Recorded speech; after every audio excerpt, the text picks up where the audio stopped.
नमस्कार। प्रारंभ पर आप सभी का स्वागत है। मैं अवनीश।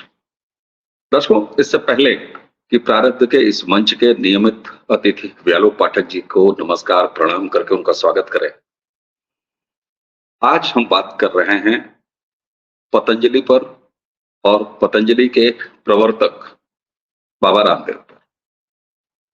आइए, इससे पहले कि बातचीत शुरू करें, व्यालोक जी का स्वागत कर लेते हैं। व्यालोक जी, बहुत बहुत नमस्कार, बहुत बहुत स्वागत है आपका। व्यालोक जी, दर्शकों, व्यालोक जी को चर्चा में हम ले आएंगे।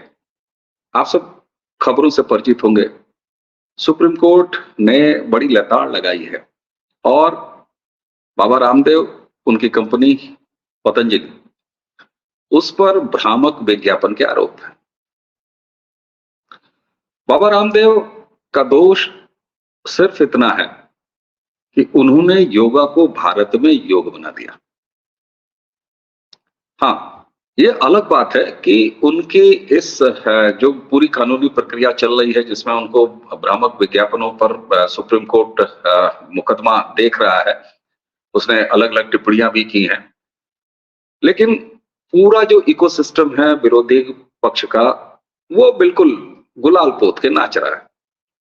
यहां दुख की बात यह है कि राष्ट्रवादियों का एक बड़ा धड़ा, राष्ट्रवादी यूट्यूबर्स हों, चाहे ओरेटर्स हों, चाहे लेखक हों, चाहे ऐसे जो भी अभिव्यक्ति के धनी लोग हैं, उन्होंने भी बाबा रामदेव की बात नहीं की है।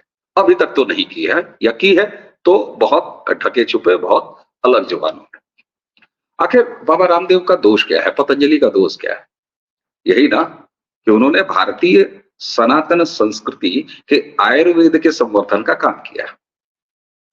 बाबा रामदेव व्यापारी हैं, बड़े व्यापारी हैं, वो खुद कहते हैं कि व्यापारी हैं, इस बात से कोई इनकार नहीं है।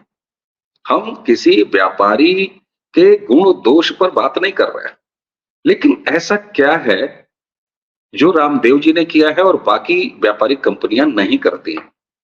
गोरेपन की क्रीम बनाने वाली एक ट्यूब लगा के गोरा हो जाता है, स्मार्ट बनाने वाले कैप्सूल से लेके तमाम चीजें हो जाता है, सब कुछ ठीक है। बाबा रामदेव ने कहा कि हम माफी मांग रहे हैं। सुप्रीम कोर्ट इस तरीके से क्यों बिहेव करता है और समय समय पर ये कौन सी सोच है, कौन सी ऐसी बात है कि जो दूसरे को तो बख्श देती है, लेकिन अगर कोई भारतीय सनातन संस्कृति से जुड़ा हुआ कोई काम कर रहा है तो उसको एक बार पकड़ में लेने के बाद इसी तरीके से होता है। आइए चलते हैं व्यालोक भाई के पास। व्यालोक जी, ये है क्या पूरा मामला, इस पर तो हम बाद में आएंगे, लेकिन ऐसा होता क्यों है साहब? ये क्या है, ये चलन क्या है? इस पूरे मामले के दो तीन पहलू हैं और उन सभी आयामों पर हमें चर्चा करनी होगी। पहला आयाम तो यह है कि भारत में तब तक कोई चीज प्रतिष्ठित, सुवर्धित नहीं होती है जब तक उस पर विदेश की मुहर न लग जाए। 1200 वर्षों की गुलामी ने हमें इतनी आत्मदया से भर दिया है, हमारा आत्मविश्वास इतना क्षीण और इतना हीन कर दिया है कि जब तक योगा बनकर ना आ जाए, आयुर्वेद आयुर्वेदा बनकर ना आ जाए, वेद वेदांग बनकर ना आ जाए, श्रीमद् भगवत गीता पर कुछ विदेशियों को हम नाचते हुए न देख लें, बाब मार्ले जब तक शिव स्तुति न कर ले, तब तक ये सारी चीजें हमारे लिए पिछड़ेपन का प्रतीक होती हैं, तब तक ये सारी चीजें हमारे लिए उपहास योग्य होते हैं। लेकिन जैसे ही विदेश की मुहर इस पर लगती है तो हम सभी भारतीय नाचने लगते हैं। जैसे आजकल हम लोग बहुत खुश होकर यह दिखाते हैं कि गूगल हो या माइक्रोसॉफ्ट हो या कोई भी विदेशी कंपनी इस तरह की हो, उनका जो सीईओ है, उनका जो प्रमुख है, वह एक भारतीय ही है। दिक्कत की बात यह है कि वो भारतीय नहीं है, वो केवल कहने को भारतीय है। वो 2-3 पीढ़ी से वहां बसा हुआ है और वह उतना ही भारतीय है जितना मैं बिहारी हूं या हमारे प्रधानमंत्री गुजराती हैं। ठीक है, जन्म की एक स्थिति होती है और उससे नकारा नहीं जा सकता, लेकिन वह एक दूसरी बहस का विषय है। मैं जो 2-3 आयामों की बात कर रहा था, पहला आयाम हम भारतीयों की हीन बुद्धि और हम भारतीयों का खुद के प्रति इतना नैराश्य भाव में भरे होना, इतना खुद के प्रति आत्मदया से पीड़ित होना कि हम अपनी ही थाती को नकारते रहते हैं और उसी के साथ दूसरा आयाम जुड़ा हुआ है हमारी शिक्षा का। आप देख लीजिए कि कोई भी कोर्ट जी, और मैं पहले एक डिस्क्लेमर दे देता हूं कि मेरी भारतीय संविधान में, भारतीय कानून में पूरी आस्था है और मैं किसी भी तरह से यहाँ कोई डिफेमेशन नहीं करना चाहता हूं और इसीलिए प्लीज मुझ पर मुकदमा न चलाया जाए। लेकिन आप देख लीजिए कि भारतीय समाज में सबसे ओवररेटेड जो चीजें हैं उसमें पहले पायदान पर अगर आप कुछ देखेंगे तो वो जुडिशरी हो। हमारी जुडिशरी के पास 3 करोड़ मुकदमे लंबित। सुप्रीम कोर्ट का ये हाल है कि अगर वहां मेरे और आपके जैसा आदमी भी जाना चाहे, बाकी की तो भूल जाइए, जो किसी गांव में रहने वाला हरचनवा या सुक्खू अगर सुप्रीम कोर्ट जाना चाहे तो क्या हाल होगा। मेरे आपके जैसा आदमी भी अगर सुप्रीम कोर्ट में जाना चाहे तो उसको जो एक लोकल कहावत है, 9 डिबिया तेल जलना, बिहार में कहते हैं, पता नहीं बाकी जगहों पर कहते हैं या नहीं, तो 9 डिबिया तेल जल जाएगा और तब भी आप नहीं जा पाएंगे। जो महान वकील लोग हैं कपिल सिब्बल टाइप के, वो एक अपीयरेंस का, और अपीयरेंस का मतलब ये जानिए कि उस दिन आपकी तारीख लगी या नहीं, उस दिन जज साहब ने मुकदमा सुना या नहीं सुना, अगर वो वकील प्रेमाइसेज में आ गया तो उतनी फीस ले जाएगा और वो फीस है 20 लाख रुपए। पूरी जिंदगी साहब किसी सुक्खू की हरजन्मा की निकल जाती है 20 लाख रुपए में। आपके यहाँ न्याय इतना महंगा है और इतना अबूझ है, इतना अपारदर्शी है, इतना कृत्रिम है। कोई भी कोर्ट जी देख लीजिए आप, उनके ये फैसलों की एक लड़ी है जिनको मैं अभी बताऊंगा, लेकिन उसकी जड़ जो है कि वो पूरी तरह अभारतीय और जड़ों से कटे हुए हैं। भाई यहाँ के न्यायालय क्या थे, वो ब्रिटिश न्यायालय के रिप्लिका है। और आप सब लोगों को, दर्शकों को, आपको मैं याद दिला दूं कि भाई हमारे जितने सो कॉल्ड स्वतंत्रता सेनानी जिन्होंने स्वतंत्रता हमें ला के दी, उनमें से अधिकतर वकील लोग थे। आज के कपिल सिब्बल उस समय के मोतीलाल नेहरू के सामने कुछ नहीं है, क्योंकि मोतीलाल नेहरू 1913-14 में 5,000 रुपए कमाते थे रोजाना। तो आज के वकील क्या कमा रहे हैं, नहीं कमा रहे हैं, उससे आप मुद्रास्फीति की दर देख लीजिए और सब कुछ। और लोग लंदन जाते थे, चाहे वो गांधी हो, चाहे वो सावरकर हो, चाहे वो कोई भी हो, जितने भी बड़े नेता थे, अधिकांश नेता लंदन से गए थे, वकालत पढ़ के आए थे। और हमने आजादी के बाद जस का तस उसी कानून व्यवस्था को रखा, उसी सिस्टम को रखा, उन्हीं जजेस को रखा। वही हम लोग अभी भी, वो पता नहीं आजकल वो नकली विग लगा के आते हैं कि नहीं जज साहब लोग, लेकिन हर एक चीज वही है। यहाँ तक कि हमारी आईपीसी 6 महीने पहले तक, जब तक वो भारतीय दंड संहिता नहीं हुई थी, तब तक वही थी। मोदी सरकार में आने के बाद इतने कालबाह्य नियमों को बाहर किया है, लेकिन अभी भी आपका 80% जो ढांचा है वह ब्रिटिश कानून का है, वह ब्रिटिश न्याय व्यवस्था का है। और वो न्याय व्यवस्था आपको न्याय क्यों देगी? वह व्यवस्था तो सावरकर का मुकदमा चलाने भारत में इसलिए भेज देती है ताकि वह सावरकर को 2 काला पानी दे सके, आजन्म काला पानी दे सके। अगर ब्रिटेन में चलाने की मांग की थी सावरकर ने, और ब्रिटेन में वह मुकदमा नहीं चला क्योंकि ब्रिटेन में उनको न्याय देना पड़ता। और आपने वही व्यवस्था सामने रखी है। आपकी पूरी शिक्षा व्यवस्था जो है कानून की, आप हिंदी में नहीं पढ़ सकते हैं, आप हिंदी में बोल नहीं सकते हैं। आप हिंदी में जब नहीं पढ़ लिख सकते हैं तो आप तमिल, तेलुगु, कन्नड़, मलयालम, मराठी, इन सब की बात ही भूल जाइए। आप इस देश को समझते नहीं है। आप उन 2%, 1% लोगों में हैं जो इस देश का शासक वर्ग था, जो इस देश का शोषण करता था, और वही विरासत चली आ रही है। 30 या 35 परिवार हैं जो इस देश की पूरी न्याय व्यवस्था को चला रहे हैं। मुझे आज मन में आया कि मैंने अपने भतीजे को बनाना है हाई कोर्ट का जज, मैं बना दूंगा। न कोई परीक्षा होगी, न कोई एग्जाम होगा, न कोई पैमाना है, न कोई मानक है, और 35 परिवारों ने इस देश की न्याय व्यवस्था को बंधक बना के रखा है। और इसके पहले जब तानाशाह इंदिरा गांधी की सरकार थी, तब उन्होंने क्या किया था, 2-2 बार सुपरसीड किया था, और वो इसलिए कि हमारे प्रति आप कितने जवाबदेह हैं, जिस पर अभी 600 वकीलों ने खत भी लिखा है। ये दूसरा आयाम है। आप बीच में कुछ बोलना चाह रहे हैं तो आप पहले नहीं, बोल दें, फिर मैं अपनी मैं बात करूं। मैं केवल इतना कह रहा हूँ कि माइक जरा अपना देख लीजिए, आपकी आवाज थोड़ी सी ऊपर नीचे हो रही थी, मुझे ऐसा लग रहा था। जी, आप जा रहे थे।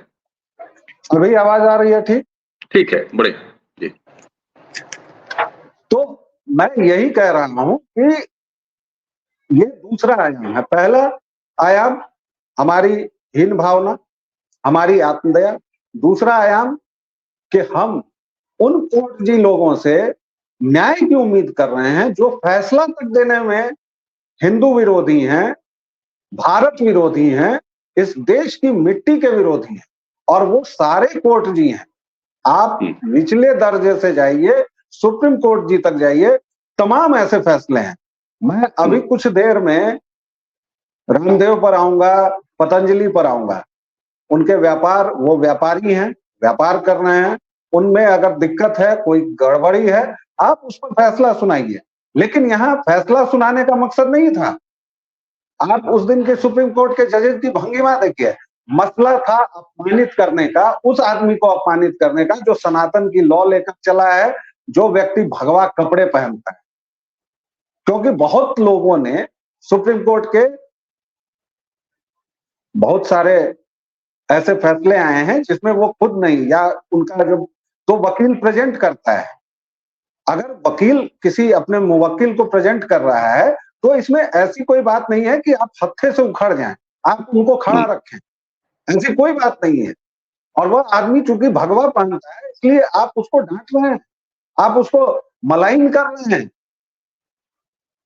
और इस पर तो हम बाद में बात करेंगे कि कोर्ट जी ने क्या क्या देखा, कि पतंजलि के कौन से दावे गलत थे।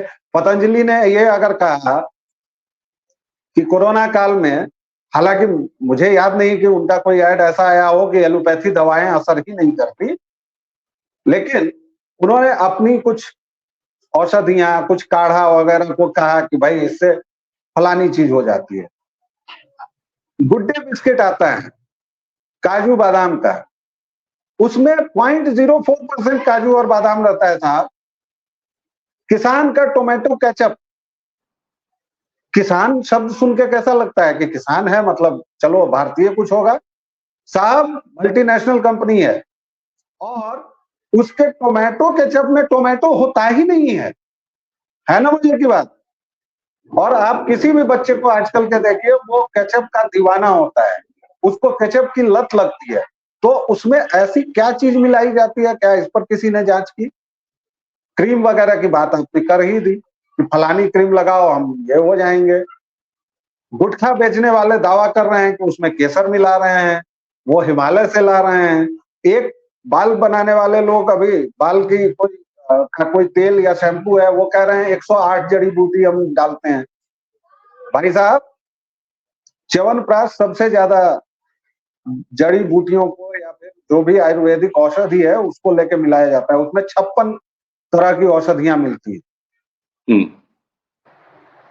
तो आपको इन लोगों से कोई दिक्कत नहीं है, हिंदुस्तान यूनिलीवर से कोई दिक्कत नहीं है, जो तमाम इस तरह के दावे करता है। आप सर्फ ले लीजिए, आप डालडा ले लीजिए, आप कुछ भी शुद्ध घी बताकर लोगों को चर्बी बेची जा रही है, ऊपर तो आपकी भवें कभी नहीं टेढ़ी हुई। लेकिन इसलिए क्योंकि रामदेव ने आपके सामने हथियार नहीं डाले, यही तो। इसलिए कोर्ट जी ने इस तरह से किया है। बिल्कुल ठीक बात है। अब इसमें दरअसल देखिए, मुकदमा अगर कोई है, मामला कोर्ट तक पहुंचा है, तो उसका निपटारा तो कोर्ट में होगा। अब कोर्ट साहब किस नियत से उसका निपटारा करेंगे वो साफ दिखाई दिया। जिस तरीके से एक एम्बरेस करने की कोशिश हुई और कर रहे हैं वो साफ दिखाई दे रहा है। लेकिन इसके बरक्स बहुत से ऐसे लोगों को रियायत वही कोर्ट दे देती है। तो उस समय ये जो साम्यता नहीं है, ये जो एका नहीं है व्यवहार में, इसको लेके क्या कहें? नहीं, कोर्ट की तो तमाम इस तरह की हर एक कोर्ट जी, मैंने कहा ना कि निचली कोर्ट जी से शुरू कीजिए ऊपर के कोर्ट जी तक, कोर्ट जी तो मतलब आपको हंसाते हंसाते बेदम कर देंगे। अभी देखिए, बिहार हाई कोर्ट ने, पटना हाई कोर्ट ने एक फैसला दिया है। यहाँ शिक्षकों को कहा गया कि भाई जो पुराने शिक्षक थे, नियोजित शिक्षक थे, उन्होंने मांग की कि भाई तुम लोग बीपीएससी वालों को ला रहे हो वगैरह वगैरह, हमें भी उनके बराबर करो। तो बीपीएससी ने कहा या राज्य सरकार ने कहा कि ठीक है, आप एक परीक्षा दे दीजिए कि आप उतने योग्य हैं। वहां कोर्ट में चले गए लोग और कोर्ट ने अड़ंगा लगाया, कहा कि नहीं, एक परीक्षा के आधार पर आप नहीं कर सकते। सरकार ने कहा कि ठीक है सर, 5 मौके मास्टर साहब लोगों को दिए, मास्टर और मैडम जी लोगों को 5 बार में पास कर जाइए। और दक्षता परीक्षा में क्या पूछा जाएगा, जो क्लास आप पढ़ा रहे हैं, तीसरा, चौथा, छठा, सातवां, आपको उसी क्लास के उसी किताब से दी जाएगी। इस पर पटना हाई कोर्ट ने इतना मनोरंजक फैसला दिया है कि अगर दक्षता परीक्षा में शिक्षक फेल भी हो जाते हैं तो भी उनकी नौकरी आप नहीं ले सकते हैं। अब आप बताइए कि फिर दक्षता परीक्षा का क्या मतलब है, फिर 5 चांस का क्या मतलब है। और अगर आप हर एक चीज में ऐसे ही अपनी उंगली अड़ाते हैं, अपनी टांग अड़ाते हैं, तो फिर ये जो पूरा सिस्टम है, 3 पार्ट में जो न्यायपालिका, कार्यपालिका, विधायिका बनी हुई है, इसको खत्म कर दीजिए, आप मर्ज कर दीजिए और हमारे 5 जो बुद्धिजीवी जज महाशय हैं वही पूरा देश चलाएं। क्योंकि पिछले कुछ वर्षों से, कुछ दिनों से कारण तो यही लग रहा है। आप बताइए, एक फैक्ट चेकर है सो कॉल्ड, जो फेक न्यूज फैलाता है, उसको एक राज्य सरकार गिरफ्तार करती है, आप उसको जमानत देते हैं और जमानत देते हुए आप क्या कहते हैं, ये फैसले में है कि 12-13 करोड़ रुपए की चोरी कोई चोरी नहीं है और उसके विदेश जाने का खतरा नहीं है, विदेश जा सकता है, 10-12 करोड़ रुपए तो कोई खास बात नहीं। वही कोर्ट एक 21 वर्षीय युवक को धारा 302 से मुक्ति देता है। धारा 302 दर्शकों को भी पता होगा, अधिकांश को पता होगा, किस जघन्य अपराध है, मृत्यु के लिए धारा 302 लगाई जाती है। किसी की हत्या आपने कर दिया तो उससे आपने बरी कर दिया और क्या कहा कि आप कुछ दिनों तक गुरुद्वारे में पोछा लगाएंगे और आप माफी मांगेंगे, क्योंकि आपके पास समय है, आपके पास आगे का जीवन है। Every Sinner has a future. ये कोर्ट इसी साम्यता मैं इसी साम्यता न होने की बात आपसे कर रहा था। मैं जरा बाबा रामदेव पर वापस आपको ले आऊंगा। ठीक है, मैंने पहले कहा कोर्ट में मुकदमा है, कोर्ट उससे निपटेगा। हमने जो साम्यता नहीं है कोर्ट में, कोर्ट के व्यवहार में, कोर्ट की टिप्पणियों में, कोर्ट का जो तरीका है उस पर बात कर लिया।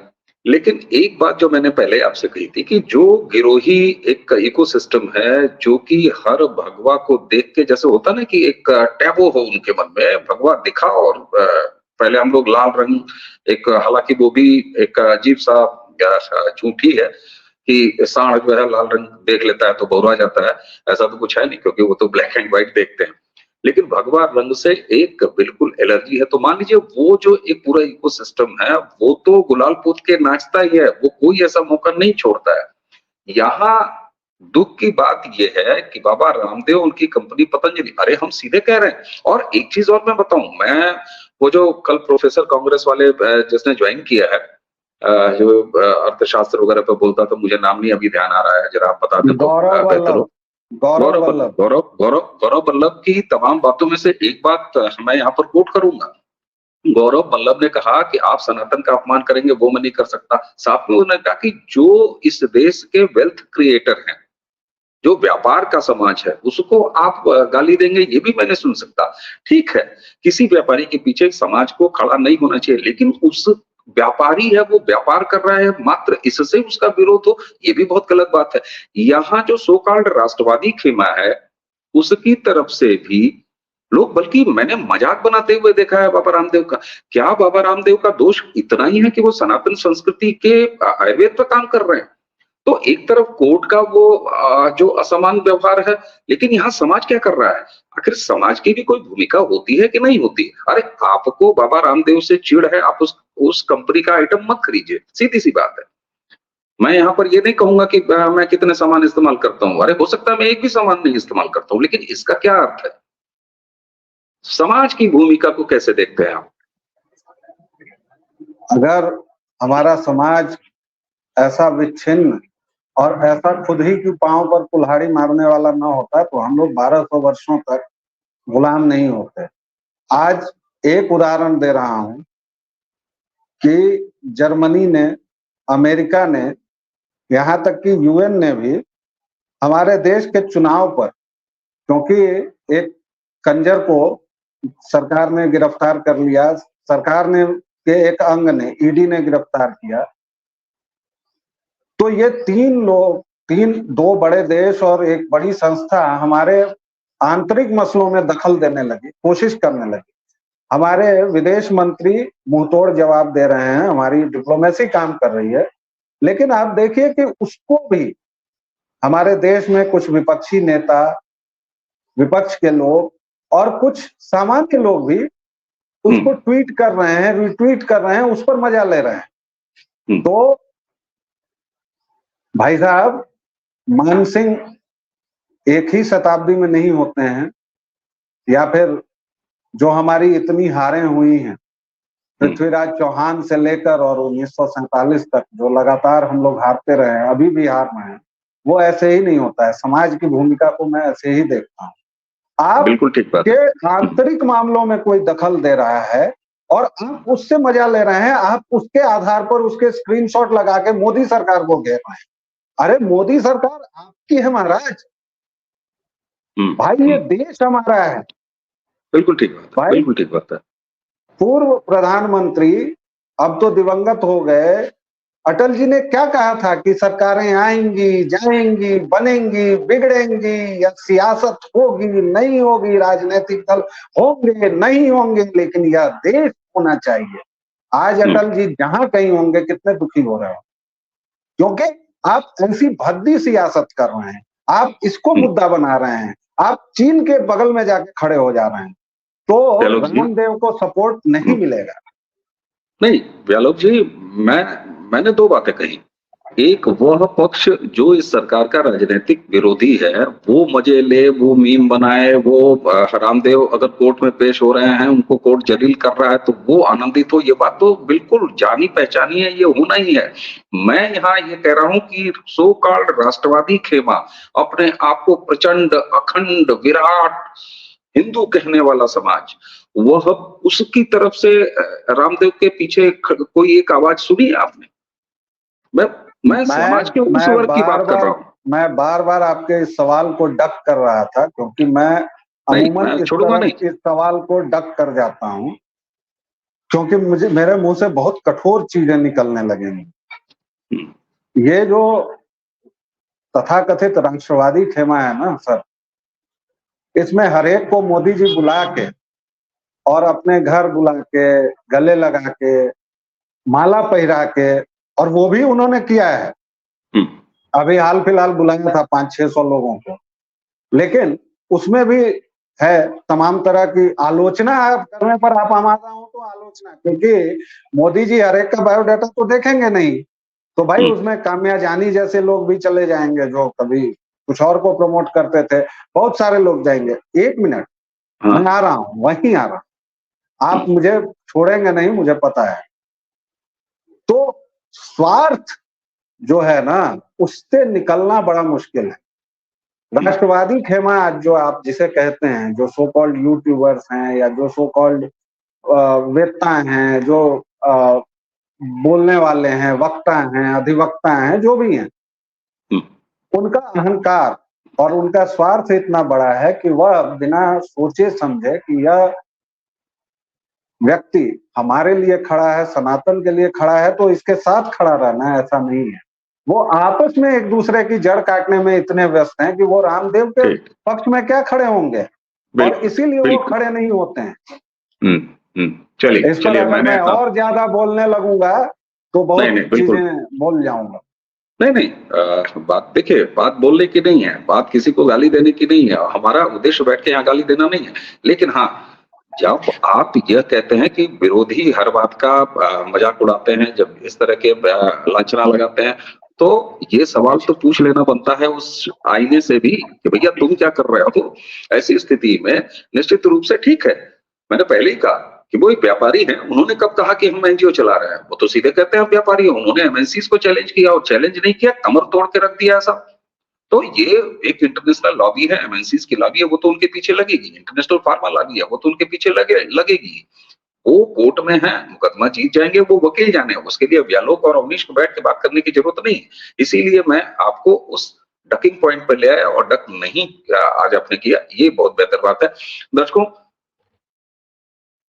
हम कहीं से भी पतंजलि नाम की किसी कंपनी का संरक्षण नहीं कर रहे,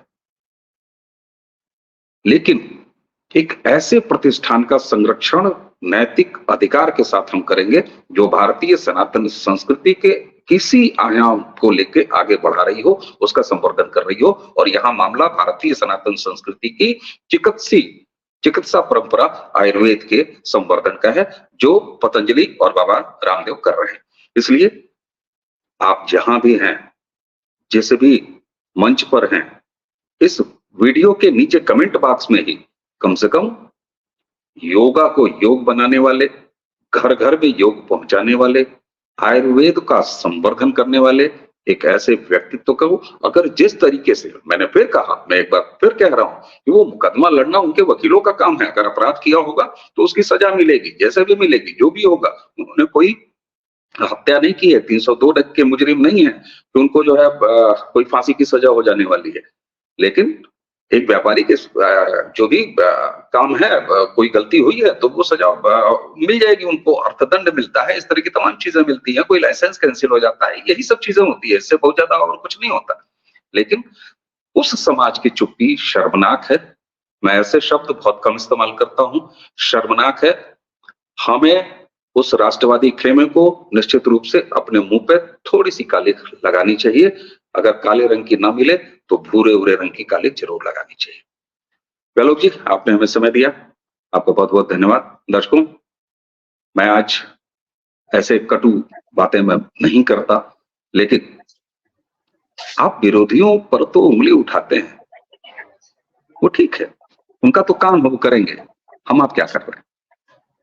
हम ये नहीं कह रहे हैं कि रामदेव जी के लिए हस्ताक्षर अभियान चलाया जाए, लेकिन अगर आप फेसबुक पर हैं तो 2 शब्द लिख सकते हैं। आप एक्स ट्विटर पर हैं तो एक ट्वीट कर सकते हैं। आप अगर कहीं कोई उनका प्रहसन मजाक उड़ाया जा रहा है तो उसमें शामिल न होने का काम कर सकते हैं, इस तरह की चीजें कर सकते हैं। बाकी कोर्ट है, बाबा रामदेव हैं, बड़ा उनका बिजनेस साम्राज्य है, उनके पास अच्छे वकील हैं। और व्यालोक जी ने जैसा कहा, 20 लाख, 40 लाख, 50 लाख रुपए फीस देने की हैसियत भी पतंजलि की है। यह भी मेरे लिए एक गर्व का विषय है कि एक आयुर्वेद की कंपनी 50 नहीं 10 करोड़ रुपए अगर एक हेयरिंग पे कोई वकील ले, उसको देने की हैसियत पतंजलि की है, एक भारतीय सनातन संस्कृति के औषधि विज्ञान को आगे बढ़ाने वाली कंपनी के रूप में। इसी के साथ आज की चर्चा समाप्त करते हैं। आप सभी को नमस्कार। व्यालोक जी, आपको बहुत बहुत धन्यवाद।